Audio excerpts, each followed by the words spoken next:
Gente boa, ainda na senda do último vídeo, no que dizia respeito às alterações propostas para o BTT, algumas reações e alguns feedbacks que eu recebi mostram apenas uma coisa, é que as pessoas, de uma forma geral, em primeiro lugar não compreendem o desporto e em segundo lugar não compreendem a sociedade. Mas eu estou familiarizado com isso porque quando, por exemplo, nós falamos em cultura, as pessoas pensam que a cultura é uma coisa que sempre existiu e não percebem que a cultura está constantemente a ser mudada.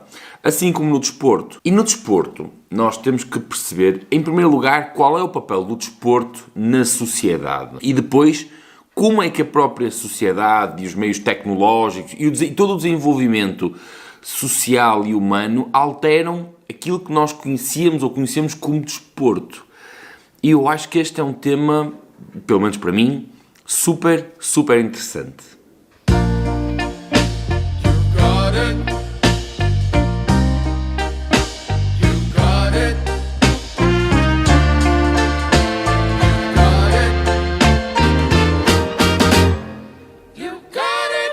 Olá, sejam bem-vindos a mais um vídeo. Meu nome é Pedro, eu sou treinador de ciclismo e o fundador aqui do Projeto Pedal, que vocês estão a ver neste momento.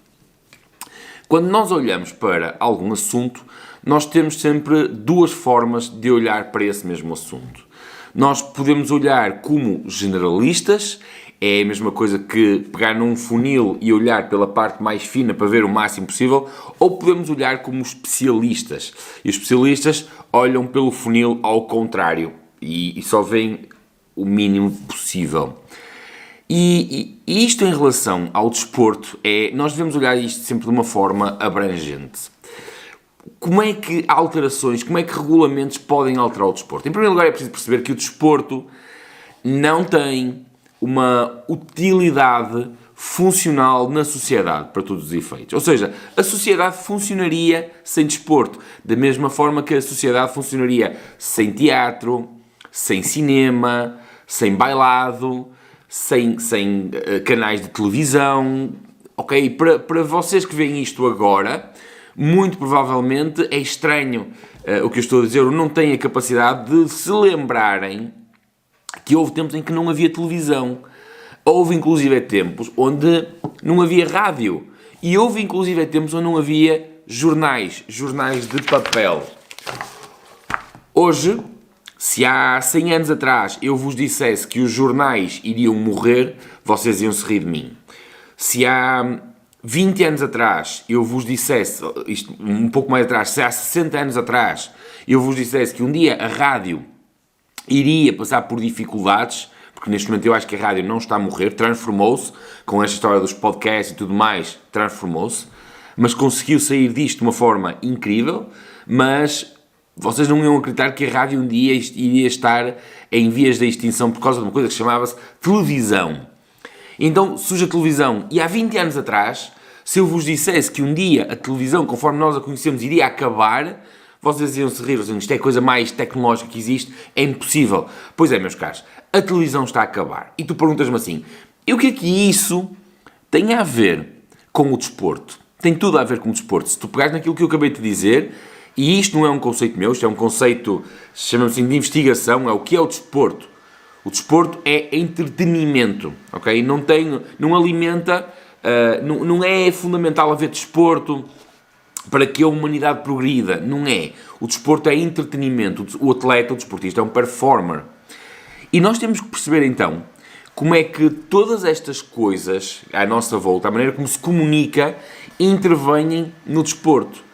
Uma coisa é nós praticarmos algum tipo de atividade física diária para nos mantermos saudáveis. Outra coisa é consumirmos desporto, consumirmos televisão, consumirmos conteúdos mídia.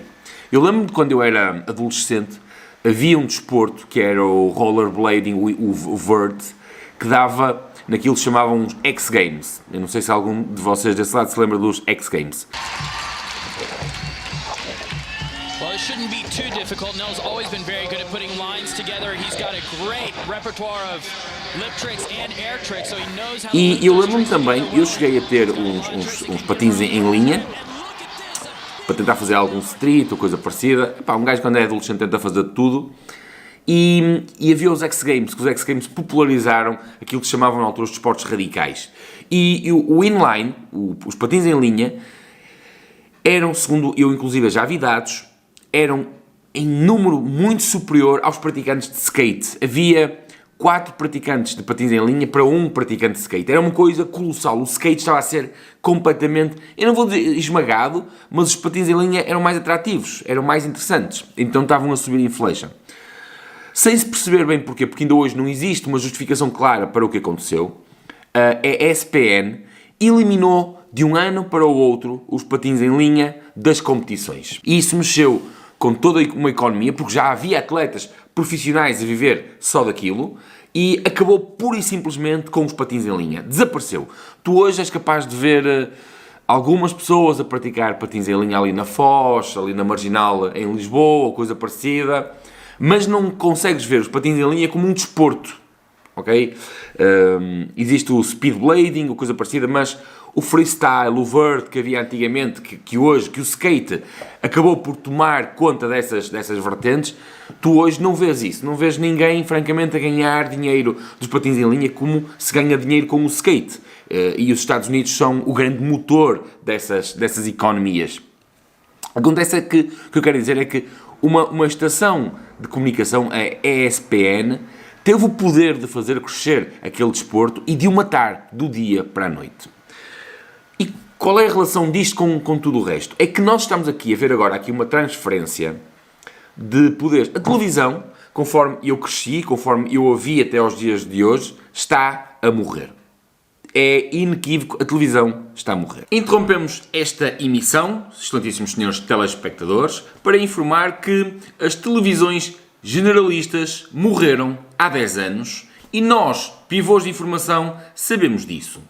Por isso mesmo é que transformamos os noticiários num verdadeiro circo. Se quer conteúdo de qualidade, a partir de hoje procure autores independentes, os chamados freelancers, nas redes sociais como o YouTube, no Patreon ou em tantos outros lugares. Aí você começa a encontrar entretenimento e informação de valor. Valor que outrora nos competia a nós trazer. E com esta notícia bombástica, encerramos aqui a emissão definitivamente. Obrigado e até um dia. Basicamente é isto que nós iremos ver um dia, muito brevemente. Mas agora, continuando com a emissão. Mas mesmo isto pode sofrer uma reviravolta amanhã, como aconteceu, por exemplo, com a rádio, se eles se souberem reinventar. Mas a forma como nós consumimos algumas coisas, a forma como nós interagimos, nunca nos esqueçamos. Eu lembro-me de uma questão, quando estava na faculdade, o meu professor de handball dizia-me o seguinte: eu não percebo grande coisa de handball, apesar de ter estudado aquilo, não percebo grande coisa, francamente. E ele dizia-me o seguinte: o handball estava a estagnar, então mudaram-se as regras para fazer o jogo mais rápido. Porquê? Porque um jogo mais rápido cria mais emoção, fixa mais o público. Atualmente o futebol, segundo alguns dados que me fizeram chegar, um cliente meu, e eu não posso revelar, mas dados relacionados com estatísticas sobre futebol e sondagens, se vocês repararem, por exemplo, atualmente nos grandes clubes, pelo menos em Portugal, e começa a passar-se mesmo lá fora, a publicidade que vocês veem na camisola é de empresas de jogo online, casinos. E isto acontece porque o futebol atualmente perdeu aquela espetacularidade, aquela emoção de as pessoas não saberem o que é que vai acontecer, aqueles grandes dribbles, as fintas que os jogadores brasileiros trouxeram para a Europa e que faziam com que o futebol fosse extremamente emocionante. O futebol tornou-se previsível. A única forma que se consegue agarrar atualmente as pessoas ao futebol é através de apostas. Porque se tu fizeres uma aposta no Estrela da Amadora versus o Rio Ave, a probabilidade de ficares agarrado a esse jogo e consumires o jogo é muito grande. Não por causa do jogo em si, mas por causa do resultado que ele vai ter. E a emoção que o resultado vai ter, que vai provocar em ti. O desporto é isto, é emoção. Há uns anos atrás, quando se mudou as regras do BTT, tal como aconteceu também com o handball, que eu acabei de falar, as pessoas diziam, o BTT, o XCO neste caso, reduziu-se o tempo e agora pensa-se em reduzir ainda mais. E atenção que muitos diziam, isto vai morrer porque os atletas não são capazes de correr com tanta intensidade. E acontece isto, é que ao mudarmos as regras do desporto, mudamos também o tipo de atleta que nós temos lá. Os atletas que venciam XC há 20 anos atrás não conseguem vencer uma prova de XC hoje porque mudou tudo. E nós conseguimos mudar mudando as regras. Agora, A previsibilidade é que cria aqui alguns problemas, porque nós não conseguimos, na verdade, prever exatamente o que é que vai acontecer. Mas aquilo que realmente nós sabemos, e sobre uma afirmação que me fizeram, que isto não tem nada a ver com o ciclismo de estrada e patati, nem sequer estou a comparar, mas antes da Red Bull abdicar ou perder os direitos sobre o XCO, foram divulgados dados de um campeonato do mundo onde, em live stream, estiveram em direto 60 milhões de pessoas a ver um campeonato do mundo. 60 milhões de desporto. Não é à toa que vem uma empresa como esta e compra os direitos do XCO. E é por causa desses números que estão a crescer constantemente que o XCO se tornou mais interessante. É por causa do público que vai ver. Ou seja, são os mídia que podem fazer um desporto crescer ou não. Mas obviamente que para que os mídia façam, como aconteceu, por exemplo, com o inline skating, como eu também falei durante este vídeo, que a ESPN criou um desporto e do dia para a noite matou-o por completo, ok? Também são os mídia que conseguem dar, mas não é só a questão dos mídia, é as regras que estão por trás do desporto, é a espetacularidade que está por trás do desporto.